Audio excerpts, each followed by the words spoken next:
Hi friends, welcome to my channel. என்னங்க எடுத்து கேழ்வரகு கட்டுறோம். ஆமாங்க, கேழ்வரகு எப்படி முளை கட்டுறது, நம்ம ராகின்னு சொல்லலாம், அதை எப்படி முளை கட்டுறது அப்படின்னா இதுக்கு துணிலாம் எதுவும் தேவையில்லைங்க. ஒரு பாத்திரம், அதை மூட்டைக்கு பொருத்தமான தட்டு இருந்தால் போதும் ஃப்ரெண்ட்ஸ். அதை தான் முன்னாடி காமிச்சிருக்கேன். இன்றைக்கி நான் 2 கிலோ கேழ்வரகு எடுத்திருக்கேன். இந்த முளை கட்டுற டைப் எங்கள் அம்மா இப்படி தான் செய்வாங்க. அதை தான் இந்த வீடியோவில் உங்களோட ஷேர் பண்ணிக்கலாம் அப்படின்னு சொல்லிட்டு தான் நான் இதை மாதிரி சொல்லியிருக்கேன். இப்போ அந்த கேழ்வரகை நம்ம அந்த பாத்திரத்தில் மாற்றிக்கலாம். மாற்றிட்டு என்ன செய்யணும்னா, இப்போ நம்ம அந்த கேழ்வரகை கொட்டின பிறகு எந்த அளவு இருக்கோ அதே அளவு மேலே நம்ம கேப் இருக்கணும். அதை விட அதிகமாக இருந்தாலும் இருக்கணுமே தவிர கம்மியாக இருக்கக்கூடாது ஃப்ரெண்ட்ஸ். ஏன்னா அப்படி இருக்கும்போது முளை கட்டுறது கொஞ்சம் கஷ்டமாக இருக்கும் இல்லையா? அதனால் தேவையான கேப் இருந்தாலும் அது முளை கட்டும்.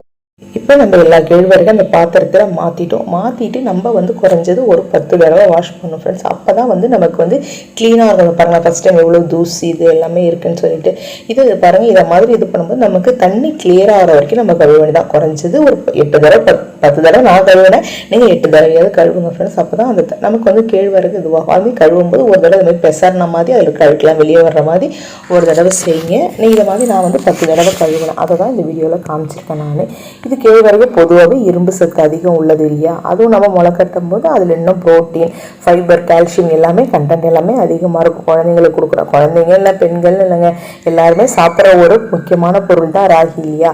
அதனால் இதை மாதிரி நம்ம முளை கட்டி சாப்பிடும்போது இன்னும் நல்லாவே நமக்கு சத்துக்கள் அதிகம். இப்போ கேழ்வரகு நான் அதுக்கு கல் அதெல்லாமே நான் அரிச்சு எடுத்துக்கிறேன். உங்களுக்கு சூப்பர் மார்க்கெட்டில் க்ளீன் பண்ணியே விற்கிதுன்னா நீங்கள் கழுவிட்டு அப்படியே ஊற வச்சிடலாம். நான் சூப்பர் மார்க்கெட்டில் வாங்கலாம்னாலும் இதை மாதிரி நான் அரிச்சு அதில் இருக்கிற சின்ன சின்ன கல்லை கூட நான் அரிச்சு இதை மாதிரி எடுத்துப்போம். அதாவது கேழ்வரகு இருக்கிற ஒரு பாத்திரத்தை ஒரு கையால் பிடிச்சிட்டு இன்னொரு கையால் நம்ம அதை மாதிரி செய்யும்போது நமக்கு அரிச்சு எடுக்கிறதுன்னு சொல்லுவாங்க. இதை மாதிரி நான் அரிச்சு அதில் இருக்கிற கல் எல்லாமே பார்த்து இது பண்ணியாச்சு. கடைசியாக பாருங்கள், சின்ன சின்ன கல் நமக்கு இருக்குது.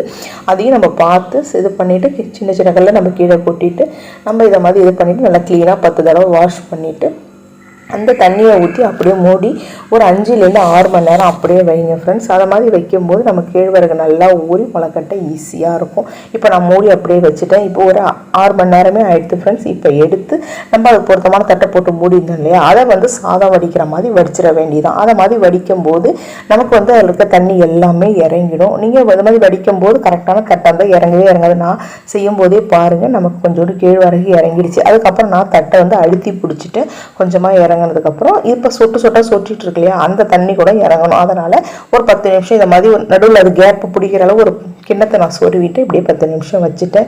10 நிமிஷம் கழிச்சு பிறகு பாருங்கள், தண்ணி சொட்டுறது எல்லாமே நின்றுடுச்சு. இப்போ நம்ம அந்த தட்டை எடுத்துட்டு அந்த கேழ்வரகு அதை இறங்கி இருந்தது இல்லையா, அதையும் நம்ம வடிகட்டி இதில் சேர்க்க வேண்டியதான். இப்போ தட்டில் ஒட்டிகிட்டு இருக்கிற கேழ்வரகு எல்லாமே அந்த கிண்ணத்தில் எல்லாத்தையும் நம்ம சரி பண்ணி நம்ம பதப்படுத்தணும். கையால் தான் நம்ம அழுத்திலாம் செய்யக்கூடாது. அது கூட கேப்பை நம்ம கொடுக்கணும். இப்போ இறங்கி இருந்த கேழ்வரகு இதை மாதிரி வடிகட்டியில் நான் மாற்றிட்டு அதில் இருக்கிற தண்ணியும் சொட்டுற வரைக்கும் நம்ம அப்படியே வச்சுருக்கணும் ஃப்ரெண்ட்ஸ். அதுதான் மெயினே. ஏன்னா நம்ம தண்ணியே கொஞ்சம் கூட இருக்கக்கூடாது, ஆனால் ஈரப்பதம் இருக்கணும், ஆனால் தண்ணி இருக்கக்கூடாது. அதனால் இப்போ பாருங்கள், இதையும் அதுமாதிரி சொட்டாக வடிகட்டுறது இறங்கின பிறகு தான் அந்த கேழ்வரகு கூட அப்படியே கொட்டிட்டு நான் அப்படியே மூடி வச்சுட்டேன். இதை மாதிரி மூடி நீங்கள் முதல் நாள் மதியம் இல்லை சாயங்காலம் உங்களுக்கு எப்போ டைம் இருக்கோ இதை மாதிரி செஞ்சுருங்க. நீங்கள் படுக்கிற வரைக்கும் எத்தனை தடவை உங்களால் எடுத்து குலுக்கி வைக்க முடியுமோ குளிக்க. ஏன்னா ஒத்தாப்பில் நமக்கு முளை கட்டணும் இல்லையா? அது மாதிரி குளுக்கும்போது நமக்கு அடியில் இருக்கிறது மேலேயும் மேலே இருக்கிறது கீழேயும் போகும். இதை மாதிரி நான் குளுக்குறேன் பாருங்களேன்.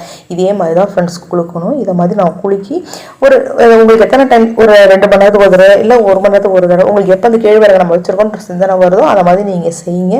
அதை மாதிரி தான் செஞ்சேன். முதல் நாள் எப்படி முளை கட்டி இருக்குன்னு பாருங்கள். சின்ன சின்னதாக தான் முளை கட்டி இருந்தது.